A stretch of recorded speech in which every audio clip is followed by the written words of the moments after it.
তুমি অনেক দিন কান্দাইলা রে বন্ধু, কান্দায় না বেশি, আর আল্লাহই করবে তোমার বিচার।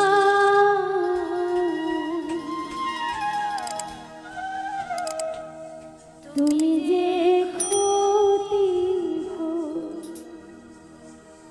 করলাই আমার আল্লাহই করবে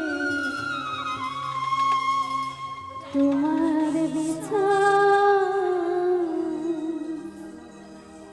তুমি অনেক দিন কান্দাইলা রে বন্ধু, কান্দায় না বেশি, আর তুমি